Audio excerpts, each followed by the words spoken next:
In 1852, Henry Giffard built the first powered inflatable airship. The airship design became known as the dirigible, or something similar to an enormous balloon with a pilot's cabin and navigational area.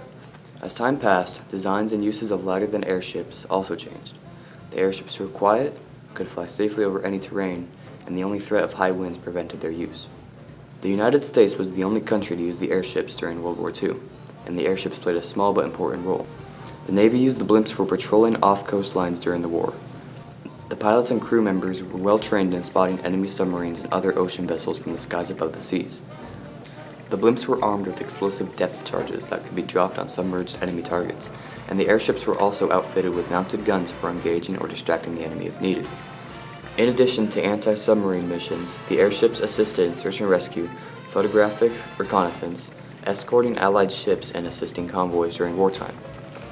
The Navy airships patrolled over 3 million square miles over the Atlantic and Pacific Oceans. During World War II, the U.S. Navy flew two varieties of airships, the L ships and the K ships. The L ships were the smaller of the two types of U.S. Navy airships. The L ships were armed with up to 5 depth charge bombs and 30 caliber guns on board. Each lighter-than-air L-class blimp measured 150 feet long, 47 feet in diameter at its widest point, and could travel 43 knots top cruising speed, about 45 miles per hour with its quiet 145 horsepower engine. The Goodyear Corporation became the foremost producer of airships in the United States.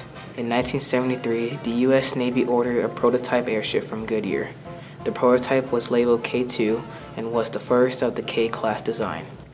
K-2 was delivered to the Navy's lighter-than-air station at Lakehurst, New Jersey around 1938. The K-class airship was the largest of the two types of lighter-than-air ships developed from earlier designs. The K-class blimps measured 251 feet long, almost 58 feet in diameter at the largest point. It was inflated with 425,000 cubic feet of helium. The engine, a 425 horsepower Pratt & Whitney machine, was 4 times larger than the engine in the smaller L ship and provided the K ships with a top cruising speed of 80 miles an hour.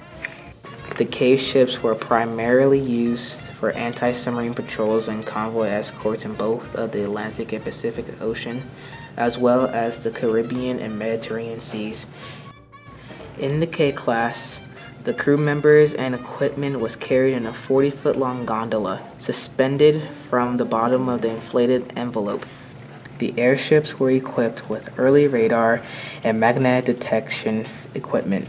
Throughout World War II, airships were stationed along all major American shipping corridors. K-class airships, along with L-class, escorted numerous merchant convoys through U-boat-filled waters without ever losing a ship to submarine attack.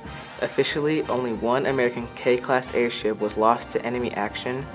On July 18, 1943, the K-74 was shot down by a German U-boat in the Bahamas just east of Miami, Florida. The entire crew escaped the control car, but one crew member drowned shortly before they could be rescued. On July 2nd, 1944, K-14 was searching for a U-boat, thought to be operating 23 miles off of the coast of Maine. For unknown reasons, the blimp lost buoyancy and settled tail first into the ocean. All 6 crew members died. The loss of K-14 was classified as an accident. Blimp pilots sometimes observed enemy vessels below the surface. Other times, the flight crew would be called in to drop smoke over a target for Allied vessels to engage. They would patrol, often identify enemy submarines, and radio the position to the surface ships. The military hangars used to store, inflate, and maintain the airships were some of the largest wooden structures built in the U.S. during the 1940s. Some are still standing and continue to serve various purposes today. After 1945, the Navy continued to use helium blimps, but stopped using them in August of 1962 after funding to the program was stopped. The lighter-than-airship program was discontinued. The rigid structure, traditionally aluminum alloy, holds up the form of the airship rather than internal pressure. Airships were able to be kept in the air and resist enemy fire by being made with solid vulcanized rubber that also helped hold air in. The airship was designed to be filled with gases like helium, as hydrogen was extremely flammable. If a firearm was discharged inside the airship or a round somehow penetrated the thick armor of the airship, while filled with hydrogen, it would surely explode. The cause of most fires on airships were the discharge of atmospheric electricity. The Hindenburg, the hydrogen-filled airship that was destroyed by an explosion in May of 1937, is a prime example of that. The Navy's lighter-than-air program and the K-class airships continued their successful military service after the war, but the program came to an end with the last K-class blimp retiring in 1959.